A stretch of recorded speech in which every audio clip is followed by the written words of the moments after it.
I spent a lot of time trying to do my best at work, but also having some fun along the way. The role at PowerCore came up, and originally I came in as a project administrator on their Emmbr program, which is an $800 million government program. Being the organised person I am, I started to help a lot of the different stream leads. And then what I realised quite quickly is there was a lot of, I would say, governance type elements, reporting, change control, things like that I know were missing. It was that point in time where I realised I need to... Fatimah Abbouchi, recognised as Australia's first PMO Influencer of the Year. She's the powerhouse behind Agile Management Office, where she is the CEO and principal consultant. With 21 years of experience, Fatimah has made lasting impacts across industries, working with major organisations including ANZ, National Foods, Newcrest Mining, Air Services, Coles, Toyota, ABC, the City of Bondura, Chobani, Energy Australia, and many, many more. How did you build your personal brand as the PMO specialist? The brand building is about consistency. Yep. It's about listening.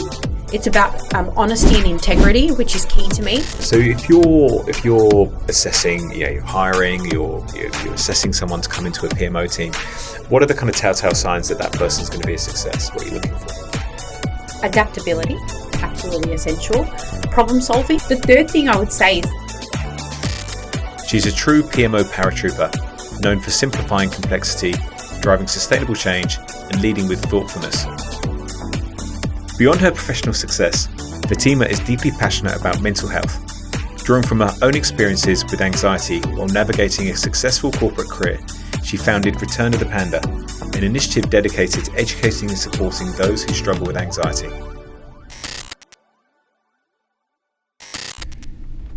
So Fatimah, thank you for joining me today. Pleasure. We met late last year. And I can truly say since then I've been really looking forward to this conversation. I felt like we had a really good connection, and I was really fascinated by your experiences and the kind of journey that you've been through to get to where you are today. And I felt like you've got this incredible track record of getting things done, including your own awesome podcast, which I feel adds a bit of pressure to me today. But and there's a few specific things that I'd really love to unpack today. And firstly, kind of starting with how you've built that successful career in PMO. And kind of what we can learn from that. Mm-hmm. Also interested to talk about how you kind of go in and execute those kind of short, impactful contracts. When you're kind of under pressure, mm-hmm. There's a few boundaries and so on to be established.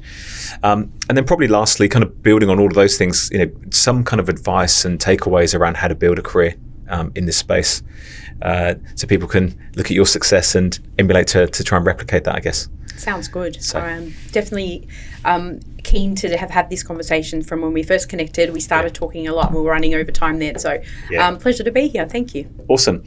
So let's start with the origin story. So I'm interested where it all started. And I did some research and I saw Emmbr High School. Yes. Doesn't exist anymore. That should tell you something. It doesn't exist anymore. What, were you a good student? What were you like as a kid? Look, I grew up in a really strict family, and so going to school was sort of like the moments of freedom that we had, because growing up in a really strict family, we didn't really get the opportunity to do some of the things that the normal, you've got teenage kids do now. Yeah. So at school, it was a bit of socialising. I was very much the social butterfly. I remember sort of graduating, it was like the best all-rounder, so not really good at anything specifically, but just good at networking and having, that socialisation angle. I did try hard. I was horrible at maths, but pretty good at things like English and literature. Yep. And so I spent a lot of time trying to do my best at work, but also having some fun along the way. And so I think going back to those days, I learned a lot of lessons to shape you. I think for most people, they do in that time. And I think the biggest takeaway for me for school was most people knew what they wanted to be or what they wanted to do. And I had very little direction, being, a child of migrant parents who don't, like my mum didn't go to school and my dad didn't graduate past, grade 2. So it was really hard to get that direction and support from them in that capacity. Yeah, 100%. So I had no idea what I wanted to do afterwards. I just thought that it had something to do with business because I had watched and heard a lot of these things on TV. It's interesting, isn't it? I think you're right. There's a lot of pressure, I think, at high school, what do you want to be when you grow up? You hear kids ask that question all the time, and this kind of sense of, what are you good at? Sport? Are you good academically? Are you good at music? Are you good at art? Those kind of things. But actually being good at just building relationships, right? Navigating relationships. You think high school years, conflict, falling out with people, getting on with people. You're kind of learning how to adult. 100%. You're kind of role playing it, right? But you don't necessarily know that at the time. Mm-hmm. You don't realize these are core social skills. And again, interesting there that you lent into the kind of language and the creativity side, right? Because if you think about what you've achieved in your career, in many ways, there's a huge element around storytelling. Yes. And being able to convey and communicate with people. And again, you don't know that. My kids always say to me, why am I reading this book? And English, I can speak English. Why am I studying this? But actually, it's a core communication skill, which I think even with AI and technology, that's going to become more important. That stuff potentially. 100%. And I think just to counter that point in terms of what I saw, there was a lot of opportunities in school to get involved in drama and arts. And so I would put my hand up for all of it and just try, even though I wasn't good at some of those things. But the thing that resonated the most was the public speaking. Yeah. And people would wonder, how do you have the guts to get up in front of your colleagues and do that? Yeah. And I guess it wasn't there was no fear. I was just willing to give it a go because I needed to figure out how to move forward in life and what I'm going to do. So that pressure, I think, helped a lot. Yeah, and sometimes just testing stuff, right? And getting used to how that feels is, I think, again, an important part of learning about your identity. 100%. And staying curious is fundamentally a key to me. It's stay curious in every shape, and that's held with me till now as well. Yeah, and there's a lot of pressure. We're probably talking way too much about high school, but there's a lot of pressure, I think, at that time to conform to identities. Yes. But actually finding your own identity 100%. And being comfortable in your own skin, I think, is probably if you can kind of come out at 18 and you've got a good sense of your morals and your values and what you are, 100%. You can apply it wherever you kind of want to. 100%. Yeah, I agree. And I saw your first roles look like in retail, sales and management. Yes. If I understood that correctly. Yes. How did those kind of roles then kind of build on that and kind of shape you? So no disrespect to McDonald's, but my siblings all worked at McDonald's. My cousins all worked at McDonald's, and I just didn't feel comfortable working at McDonald's at the time. I think I didn't want my high school friends to come to McDonald's after school and find me there. Don't know why, it just wasn't for me. So I took an initiative to try to find myself an opportunity. I remember walking into, Big W, which is part of the Woolworths group, and just sort of saying, can I speak to the store manager? Not expecting me, walking in, CV in hand, and just said, can I just do some work experience? You don't have to pay me. Yeah. But I was just adamant that if I didn't get another opportunity, parents were sort of saying, you're going to work at McDonald's. And my sisters were saying, you're going to work at McDonald's. So I love McDonald's, but didn't want to work there. And so I ended up getting a role, and it was a couple of weeks work experience, $5 a day. And then from there, it just led to me being able to secure an ongoing role that lasted sort of about 3.5 years. Yeah. And that was sort of partly through the end of high school and for the first few years after. And the goal for me in that time was actually to spend as much time as I could learning every single department. And I did get to do that. And I ended up working my way up to sort of second in charge. And then it was at a point there where I ended up sort of looking at, okay, now I need to figure out what's next from a career perspective. And I had been studying business administration at the time. And that's where I took the leap of applying for a traineeship with a large manufacturing company that had 55,000 employees globally. Yeah, right. And is the first point of contact of the world of IT for me was then. So that was Sealed Air Corporation, Correct. I think, Because I saw that and I thought that was interesting because you took that step and I think the role was described IT project coordinator and trainer and systems trainer and so on in SAP. Yes. And I was thinking there probably aren't many, early 20s, I'm guessing you were at this point, right? Very early, yes. Probably about, I have to say, probably about 20, maybe 21. So that's pretty daunting. You suddenly going into a business of 55,000 people globally and you're also training on SAP, which you've probably never used, I'm guessing. Never, no. So how did you set yourself up for success in that role? So it was really interesting. So when I had joined, I didn't really have a remit for the role. They didn't have a clear remit. They just knew that they needed some administrative support to cover a department of about 55 people. Yep. So I was paired up with a couple of people who were, like, I would say, mentors for me. I had a really difficult supervisor, very difficult. It made life very challenging, and it was one of those sort of defining moments in how to work with difficult people. But then on the positive side, I had several people that I still stay close with today that were mentors, and they were kind of good at motivating me to learn more things as I went. And similar to my Big W story, what I wanted to do there is learn as much as I could, because I felt that the more information, more experience I had, the more chance I would be able to sustain a career longer term. So that's what I was thinking, even though I didn't know where I was going. Yeah. So originally I started pre-SAP in IT, and I remember just learning about every function. I was doing purchasing, sales. I then had so much capacity because I was sort of accelerating in these areas that I went and spent time with the electricians when they were going around site. I went into the manufacturing part of the premises and learnt how the machines print on the packaging that we all know and love today. Yeah. I remember working with HR. I actually even sat in for reception when she went on a lunch break.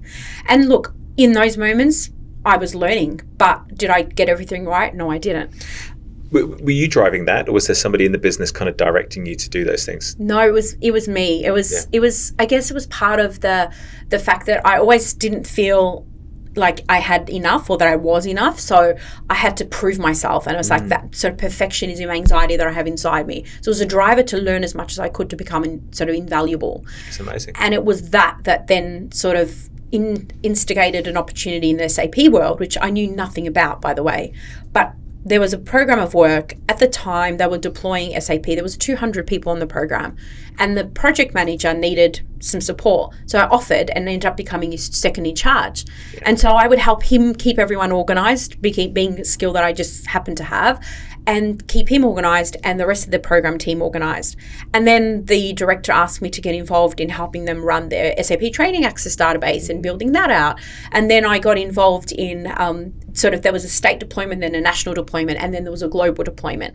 And one of the two fond memories was I learnt myself. We went from a certain early version of SAP, and then we were going to roll out another one, and I had to go in there and just physically figure out how to use it from a purchasing perspective, because we didn't have training at the time.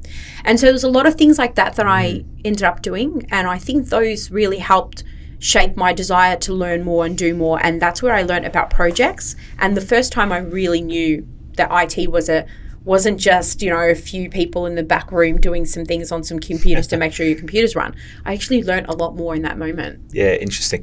So here you are kind of maybe, I don't know, at this point, 4 or 5 years out of high school. But it feels like you've proactively run towards a lot of things and gone looking to learn and understand business. Because you're right, when you're at high school, you don't really understand what HR does, or procurement and purchasing. No one's heard of that. Exactly. Supply chain, even down to say to the electricians that are kind of in the business. And what you kind of described is you kind of created your own grad program, right? Because you think about most companies, that's what they would do, is bring someone in and they'll work in every part of the business over that first year or whatever that looks like.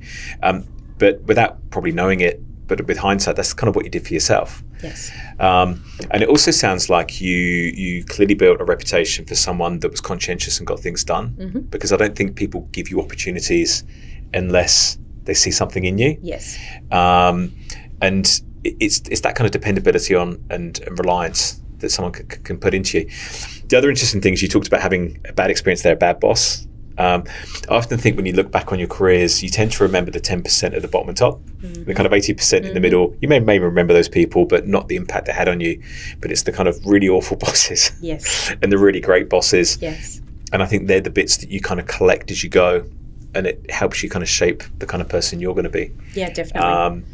And I observed that on the podcast. People can talk very, very quickly. They can remember those bad and good bosses. Oh, for sure. And it was very impactful because, I mean, as an example, at that time, I retained my retail job, and I was working. Right. Yes, I was working 5 days full-time hours in this corporate environment, whilst at the beginning I was doing my sort of traineeship, if you like, and that was sort of the entry level. But I really liked the example of effectively creating that your own grad program. They didn't really exist back then, at least 20 years ago in this organisation. And then I was also working on a casual basis, selling the maths tutor door to door, and that was being done on a couple of weeknights. So I was trying to do all of these things, and I was sticking within, the boundaries that were set. But the supervisor I had at the time had an issue with everything. And I think because I was getting things done and she wasn't, she had a boss that was abroad, and she kind of made things really difficult. It was like, you need to take a 45-minute lunch break. I was like, well, can I take 15 minutes and I'll leave a bit early? No, you have to take a 45-minute lunch break. Okay, then I'll take 60 minutes and it's like, and I'll stay back 50. No, you have to take. And it was like sort of this rigidity around it that made it really challenging. And I just felt like there was quite a lot of conflict that she drove, not just for me, but for a lot of people. But it was figuring out how to come into the office some days and know she was going to be there and know that no matter what you did, it wasn't going to be good enough. And that top 10% was what helped balance that, because I had people on the other side that were immensely helpful, supportive, and just seeing that I was hungry to learn and gave me those opportunities, which is why I love to do that for junior people that work for me these days. And again, that's the takeaway as well, right? As in, you look at that and you think, mentally chalk up, I'm never going to be that rigid, because I don't want people to feel how I felt or not heard. And there's so much talk right now about flexibility and work from home and return to office and all this kind of stuff. And I think it's just, to me, it's actually rigid. That's being rigid, right? Talking about 2 or 3 days. That's not flexibility. No. People's life exists. Just talking about this, how you've got a 1-year-old, right? As in, the 1-year-old doesn't care if it's work from home or not work from home day. Or if I've had any sleep. That's right. So from there, it looked like, if I understood this correctly, you went to PowerCore. Yes. In what looked like your first PMO role. Yes. So I'm going to call this like your PMO era. I'm going to do a Taylor Swift theme here, right? Yes. We're doing the eras. So so why the move to PMO? What kind of, was it design, or was it kind of fortune that you saw the role and you went for it? Well, before I knew what the word PMO even meant, I remember in that first role I was trying to figure out what's the next step. I'd spent 3.5 years there, and I felt like I'd learned, not everything, but I felt like I'd learned enough about every department, and they kept promising all these opportunities for growth, and they weren't coming because I was so young when I started. So I remember searching and looking for a new role, and the role of PowerCore came up, and it was me searching project plus administrator, because I knew I was an administrator and I knew that I'd worked on a project, and that's the only reason I knew that was a role. And then the role at PowerCore came up.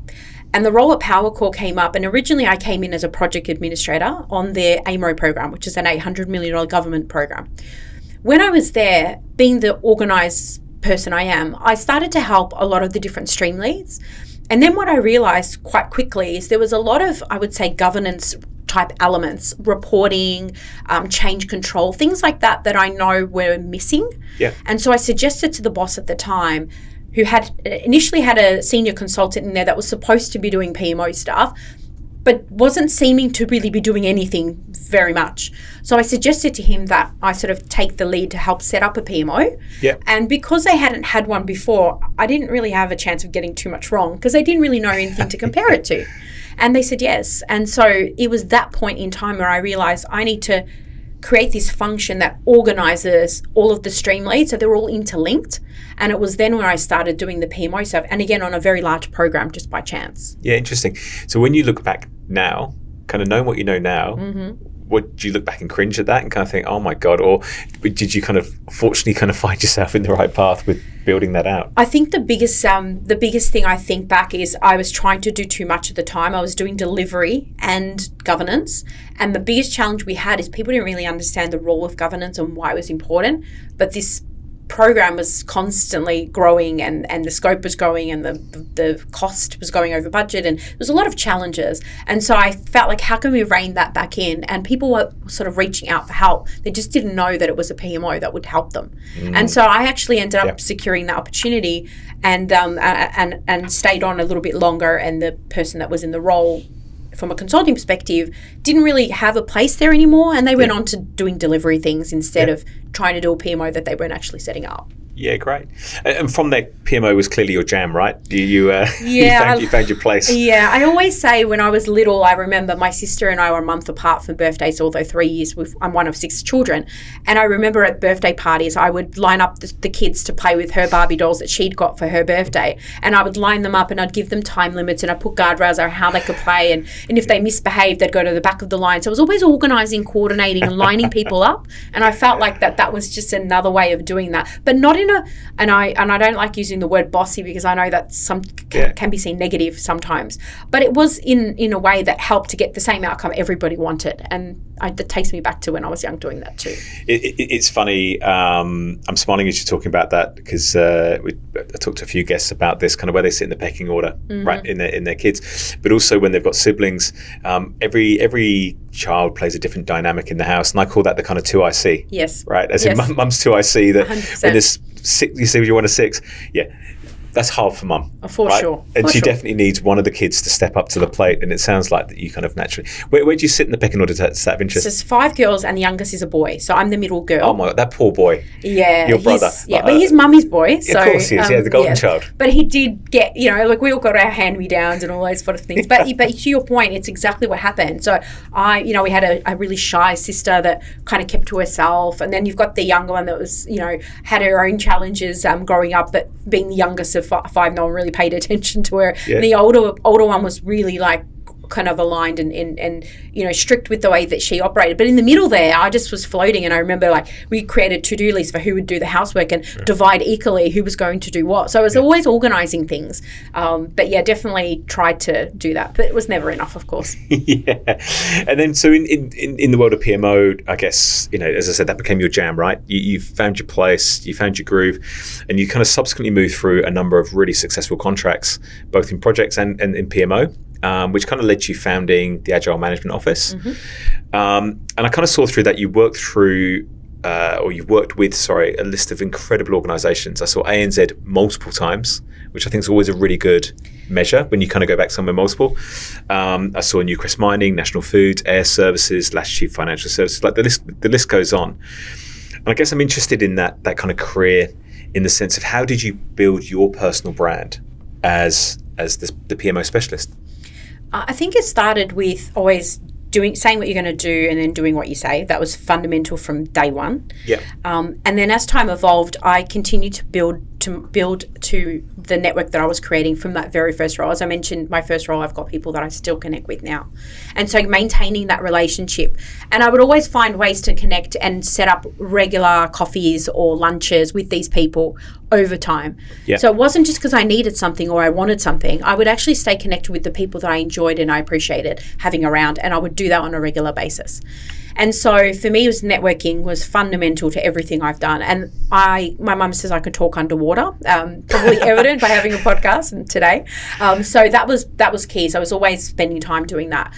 Early on in my career, I was emphasising trying to get as many skills that sit in and around PMO. So all of the different roles that I would work in, I would look at scheduling, and I would hire schedulers and then get them to show me how they do their work. And I remember being trained by one of the best schedulers I still work with today, who I met at ANZ years ago. Financial. So I would spend time with the finance analyst rather than assuming that they would just do the role, to get involved, to understand it. And I would continuously do that across all aspects of the PMO. And what was really important is as I went across industry to industry, to me the key driver was I wanted to secure as much experience, back to what I thought about early on, across industries to make myself become more valuable. So along that journey, I always was proactive in listening to the people that I was dealing with, especially in those shorter term engagements, and understanding what the pain points and challenges were, and then taking initiative to help not necessarily solve everything, but show them that they've been heard and help them get to a resolution. Yeah. And a really good example of that was there was a really large program of work between National Foods and dairy farmers. National Foods had acquired dairy farmers. And through that process, there was a large program of work and a team in Sydney that was unfortunately being let go, and they'd been notified probably incidentally earlier than they should have. And so there was some challenges there with that team not really wanting to contribute the work that was needed to finish this migration. And so I took the initiative through the feedback from my manager and went over to Sydney and spent time with them. And when you sat down and spent time, one of the people that was running the team had been there for 25 years, and nobody had taken the time to ask him how he felt or what he needed. And we came up with an approach that meant that he got to manage things the way that he needed to. Yeah. But understanding that there would be a point in time where his team would effectively be leaving. And I managed to bring them together. And so for me, the brand building is about consistency. Yeah. It's about listening. It's about honesty and integrity, which is key to me. I will never promote a product I don't believe in or I haven't used before, despite numerous requests for that sort of thing.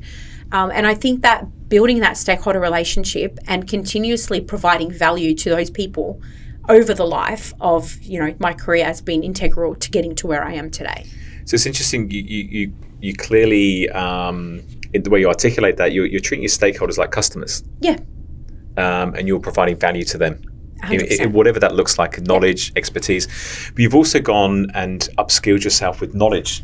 Yes. And do you think that for someone coming into a PMO career or in projects, whatever that, that space generally, going and actually understanding the way that the business ticks, do you think that's a kind of critical ingredient to success? Oh, 100%. Because I know when you think about projects and PMO, typically they're delivery focused and they're inwards focused on executing a project or a program, etc. But it's usually, I think the change team, I was talking about this yesterday with someone, the change team and those sorts of resources that are outwards facing into the operational areas of the business. And we miss out on a lot of opportunities if we don't get involved in those conversations. So I'll purposely and proactively go and seek those out. So I'd go out and speak to internal audit, which most people are scared of. And I would say, what are the issues that the projects that you're auditing, facing? What are the things that will make your life easier? And then I would look to solve for those. I remember as part of everything that I've been doing in the last 9 years in Agile Management Office is about bringing together what the strategic directional goals were of the portfolio, the department or the company. I would then integrate that with delivery, projects, programs and governance. And then I would work with operations because at the end of the day, they're the ones that have to live and breathe with those change. Right.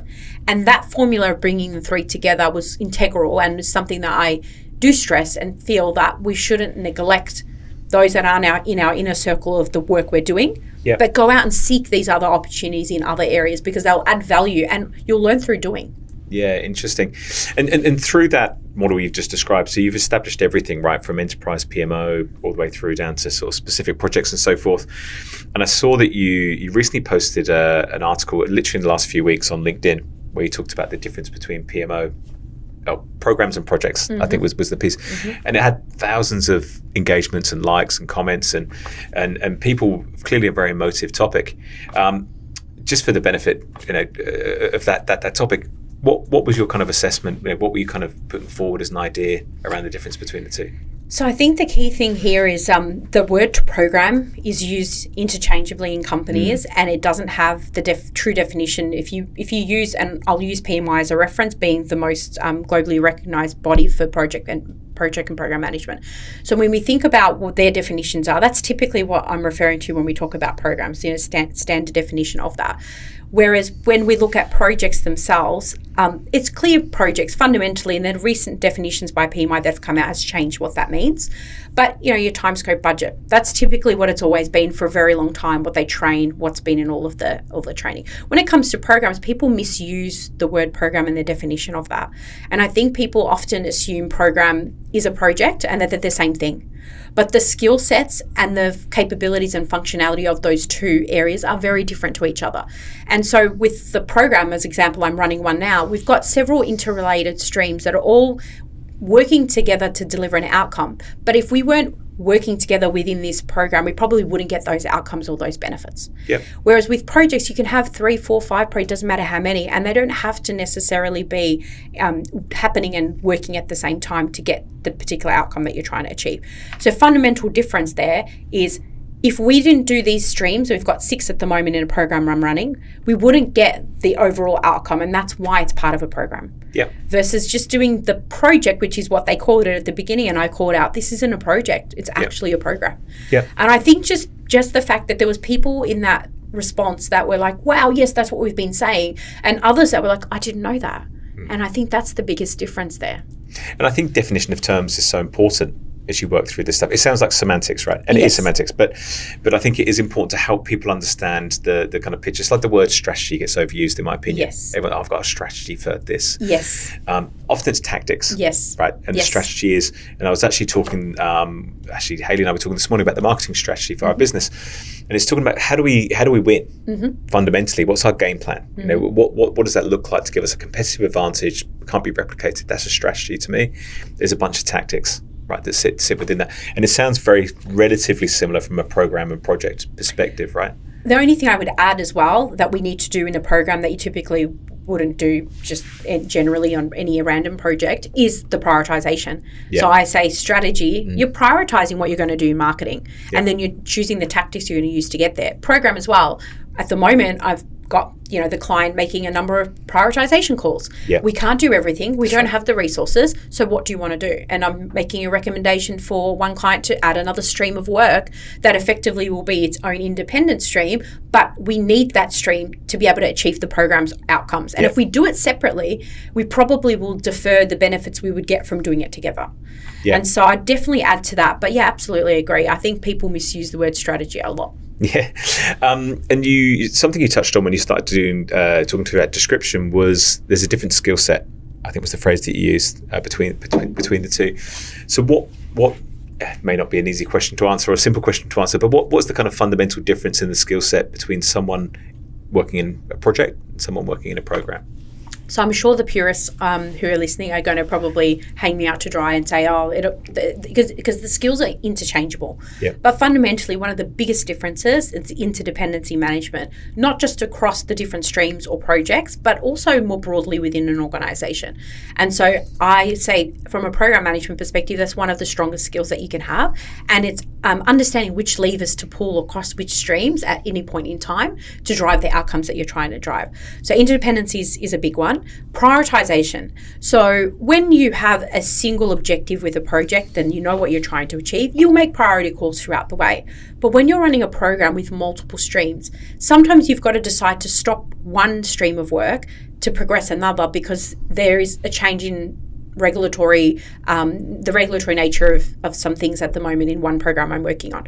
So we've got to pause on one stream and progress another stream. And so you're constantly pulling those levers. So it's the fast decision making at the interdependency management, and I get communicating across multiple different stakeholder groups at a usually more complex nature than sort of in an independent project. You have a lot more depth and breadth that you need to work with, and there's a lot more decisions, there's a lot more risks, there's a lot more issues.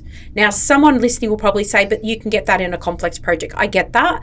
But the reason why we're doing a program is fundamentally to get an outcome that would be greater than if we had just done an independent project by itself. You can achieve more, such as the way we're doing at the moment with the program across an enterprise. Or we could have just focused on the regulatory piece and stuck in one department. So there's a big difference there. In simple terms, I think people often fall into a camp of either being very good abstract thinkers, big picture, or they're very concrete thinkers, right? And they think about in the moment of how I'm going to get this specific task done. It kind of roughly sounds like that's what you're kind of describing. To be in a program, you need to be able to take a step back and visualize that big picture. Either because you've written it down, you've drawn it yourself, but somewhere in your mind's eye. Whereas I think projects is more point and shoot. This is the specific thing that's a massive simplification. For sure. Like the project manager is fundamentally there to execute and deliver. Whereas a program management, you're usually overseeing streams or projects that have delivery people running them. You might have project managers or project leads, whatever you want to call them, and they're executing. So think about they're managing down. The program manager is overseeing across multiple streams usually or multiple projects, but then actually working with the external parties outside of that program as well. And then again, reprioritizing, re-strategizing, and the dependencies, which is the absolute killer for projects and programs to be successful. But that's that big picture thinking again, isn't it? Exactly. Right, it's being able to assess that.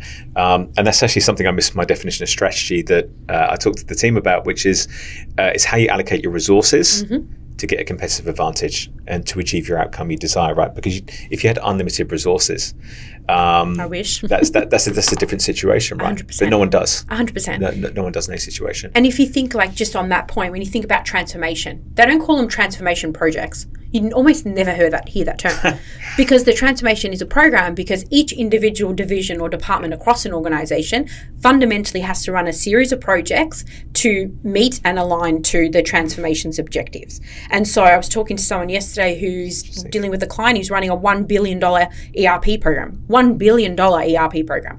Trying to manage that with a single project manager would just be madness because they're so globally dispersed and there's such complexity. And so you have to break up the program into smaller chunks, and you do that by having an overarching program with the projects or streams underneath it.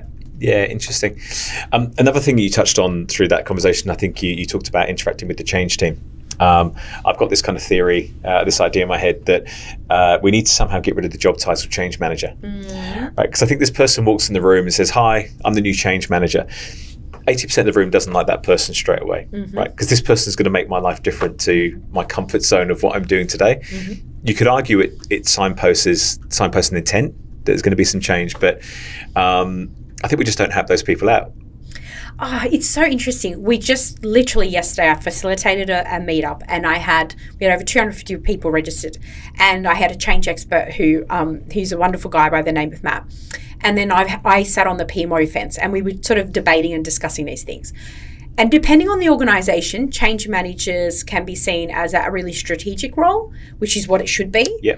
Or I've been in organisations where it's seen as and I call it fluffy because it's been seen as that. I remember actually in a program of work with GlaxoSmithKline many years ago, and the change team there was partial fluffy, partial strategy, let's be honest. But they had some people there that were, creating show bags and go live this and that. And I remember they were going around and handing them, boosting the morale of the team of people that have been working 7 days a week. And they got absolutely traumatized by one of the project managers screaming at them because they thought that this was a waste of time and they didn't understand why they were bothering. And it was just about uplifting morale and things like that. So I think depending where you go, change management like PMO, I think has a bad rap. You've got some really good people that are trying to change that. And for the first time, I've seen that PMO shifting in the last few years more than ever before in the last 20 years. So I think change management's slowly trailing behind. But the hypothesis I have as of yesterday was change and PMO need to advocate for each other. And if you don't have change managers or change resources, PMOs need to start emphasizing and having those skill sets in their toolbox so they can help to drive the change. Yeah. And if you don't have PMO and you've got change management, then change managers need to think about the elements of PMO that would be relevant for their organisation and bridging the gap between the two. Yep. But it's interesting. Do I agree change manager? I don't know. Maybe it needs to, just the perception of it needs to change. I think functionally, change is a function of a program or a project. That's the outcome, right? You're looking for the behaviours or the process of the individuals to be different. That's the success measure, right? At the end of it. But saying to the person, you're the manager, your job is to change people. Yeah. That's pretty tough. 100%. And that's kind of what, maybe it's called an integration lead or an integration success lead challenge. Or something. Where do you put it? Where do you put those? And if you're going to, whatever you call it, you're right about what its role is. And so in the absence of having that role, which I feel like most organisations would prioritise PMO over change management because they'll expect the project manager and the program manager to do it. But if the the project and program managers don't have that skill set, then you're not going to have that change embedment. My friend Matt calls it embedment. So maybe it's an embedment manager or adoption manager or something. That's what I mean. I think it's the function 100% is required, and it always causes me concern when we're working with organisations and they have a PMO but no change team. Yes. Or they kind of see it as a necessary evil. Yes. You think, this isn't going to stick. 100% agree. And I also think, God, if you're making the investment to make a PMO, why would you not include the investment to include change as well within that? But so we digress. So let's come back to PMO. So if you're assessing, you're hiring, you're assessing someone to come into a PMO team, what are the kind of telltale signs that person's going to be a success? What are you looking for? Adaptability. So I'd be looking at where they've maybe been thrown in the deep end, or they've entered in a project or program midway through testing, or they've come in through the tail end of something, or they were running, one project and then been given several others to be part of. So that sort of adaptability is absolutely essential. Problem solving. We don't have the same standard structure in every organisation. We won't always have the tools or the template or the technology. We won't have the frameworks and the processes. We won't have all these things sometimes. And so problem solving is about, what do I need right now? So what do I need? What information do I need right now that's going to help me to solve this problem for these customers? And focusing on that. Whereas sometimes I find that if you are trying to think of the bigger picture all the time, you might boil the ocean. We're trying to do too much. And some PMOs are like that. The third thing I would say is ego aside. So one of the biggest problems with reputational damage that I think exists in the PMO world is there are too many ego-driven PMO people. And I know I was one of them at one point where, everything has to be controlled and it's our way or the highway. But I've realized quite quickly, that's not what's going to drive the results. So I need to find people that are going to talk about how they as a team collectively drove outcomes. It's not just about you. It's not your show. So I think they're essential. And then I think communication is critical. So don't wait to be told when to communicate, but proactively think about who are your stakeholders internally within the project, within a department or division, the enterprise, and even externally. Sometimes our stakeholders are externally. If you're working in regulatory compliance, it's your regulatory bodies. And if you're working in some retail projects, sometimes it's the end customers. So you have to think about who are your stakeholders overall and how you're going to work with them. And this is like a change element actually that comes into it. So there's a few things there that I would be emphasizing on, but they're probably some of the key ones. Yeah, it's interesting. I came across a quote a few weeks ago, which is one of my new favorite quotes. And it was the biggest failure of communication is the myth that it took place in the first place. Yes. And that really resonated, because I think that's probably, as a leader, that's often the frustration. You think, well, I spoke to people about this. Why is it not happening? Yes. And it's because you've not explained yourself properly, or the why, or the purpose, or they haven't heard, or there's other things on, which is also interesting because you spoke about problem solving. And I think the sign of a great problem solver is a great listener. They're not diving in to fix stuff. They're taking time. I think it's one of those Einstein quotes where it says, if I had an hour to solve the world's biggest problems, I'd spend 59 minutes trying to figure out the right question to ask. Yes. It's really being able to listen and kind of deeply get into that stuff. Yeah, definitely. And I think that's what consultants get wrong. So as a consultant myself, we get that wrong a lot of the time. Most consultants who come in, they've been told by strategy executives what their plan is, and they just try to go in there, and then everybody that's working in the organization is already doing a million and one things. They've got their day jobs, and then you've got this project thing over here that I don't know what it means when I'm in operations, asking me for things and telling me for things, and I need things.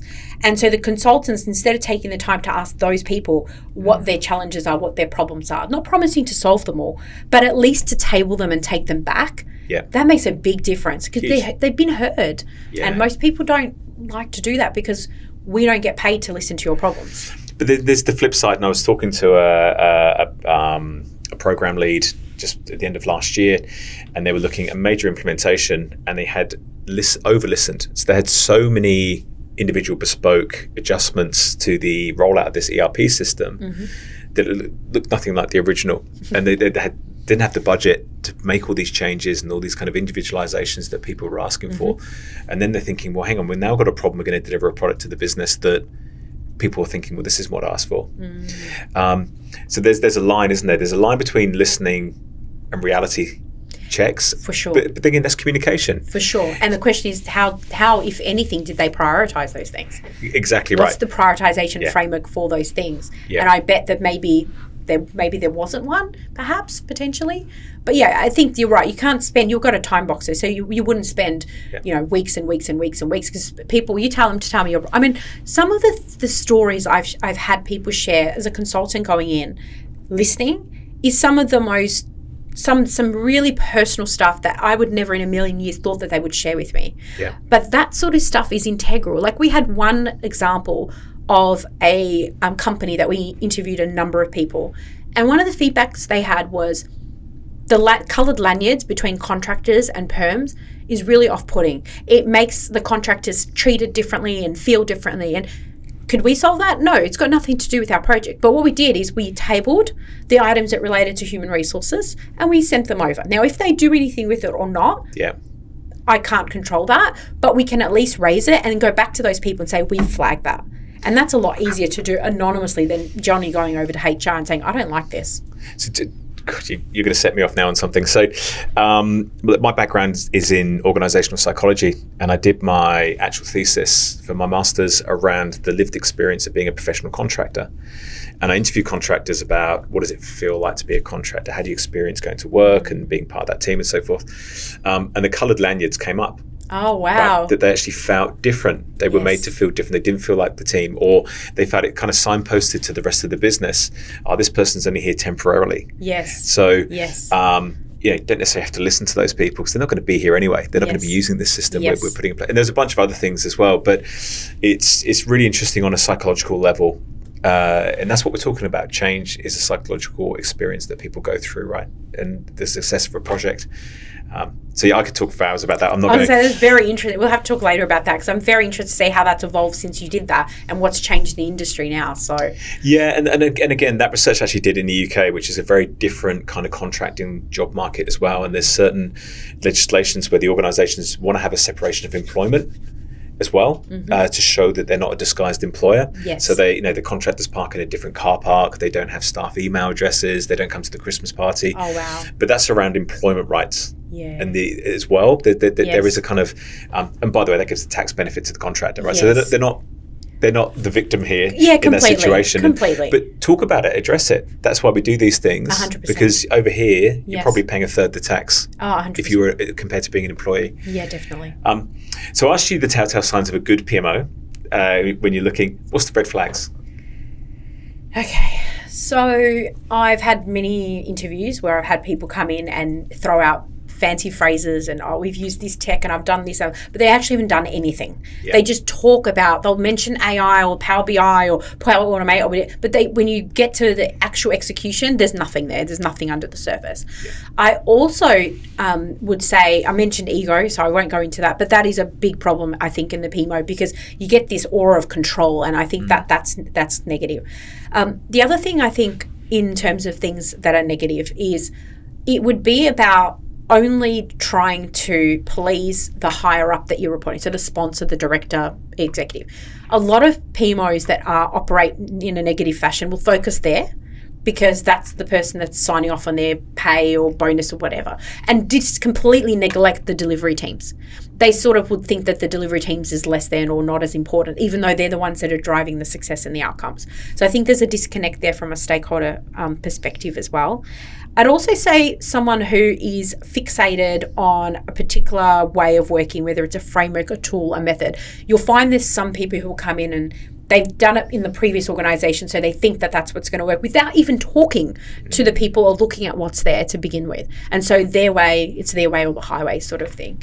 And I just think overall, not having any delivery experience or exposure, I'm not suggesting you have to have run massive programs or projects, but without having experience to empathise with the project managers and the program managers or the people in those teams, how could you possibly better support them? And so I think there's a focus on that and understanding from their perspective how you requesting certain things, whether it's processes reporting, will affect them. And I don't think all the bad PMOs really do that. Yeah, interesting. Your second last point there, you were talking about they've maybe got a fixed way they've done something in the past, or they've got one kind of system. And to me, that's another red flag when you see someone come into a business and say, well, when I was at NAB, we did this or we had this template. Look, and I'm guilty of it. I spent 16 years working for an incredible organisation, and I know I way too often revert back to that experience, but I try to keep myself in a check and balance and not kind of cite that as the source all the time. But it's hard not to when you've been somewhere great. 100%. And you need to evolve those ways of thinking, of course. But it's a balance, right? That's what. And it's off-putting. So I've never been in an organisation that long. I've been a career contractor for 21 years. Every role, coincidentally, happened to be contract. The first one was a fixed-term contract, which I didn't know what that meant. I realise now they just meant they wanted to pay me less. But really, I didn't know the difference. But I've been in situations where I've overheard people say, Jenny or Bob, all she talks about is ANZ or whatever the company that they were working at. Now, when you've been somewhere for that long, of course there's going to be learnings and insights. Right. But what you may be missing is what else is going on in industry, which is why I love consulting so much, because you get to learn. And then as long as you're willing to listen to other perspectives, then you'll get the outcomes that you want. So I think it's just a balance, like you said. It's not a one way or the other, but being open to ideas. Or being aware to it. Yeah. Self-awareness, I think, is a key thing. By the way, fixed-term contracts, if there's one thing I could wipe off the face of the planet, it'd be those. I think it's a really kind of cheap way that organisations try to bring in temporary resource. Yeah. If you need temporary resource, you need temporary people to come in to deliver a project, and you're not going to commit to those people as a permanent career, then pay for it. Yeah. Right. Don't kind of dabble, 100%. or the labour market's a bit soft at the moment, so we can get away with this. There's a lot of out of work people. I think that's just taking advantage. Oh, for personally. Sure. And then 2 years on, when I think I don't know if it's current, but the laws around the 2 year timer. Yeah.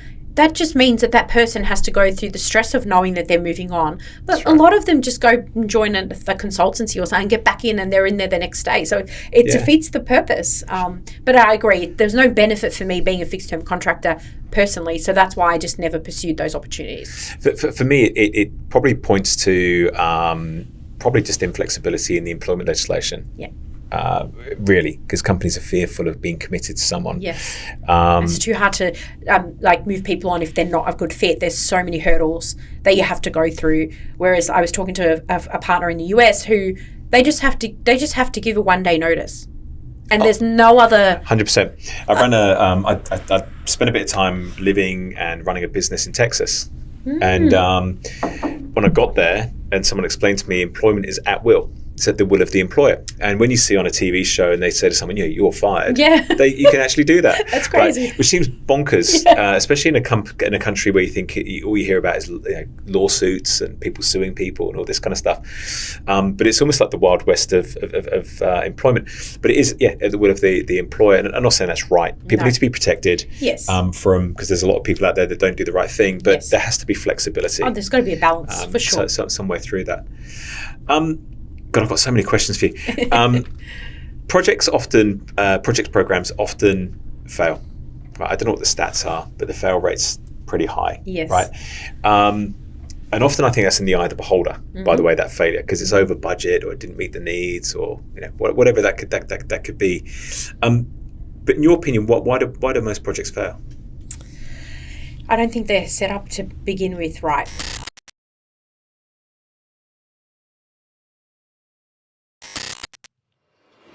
Thank you for listening to Tales from Tech Titans, and be sure to follow us wherever you get your podcast. If you'd like to get more insights about tech careers, then check out the Emmbr, that's EMMBR, LinkedIn page for the latest updates, articles, and engaging discussions.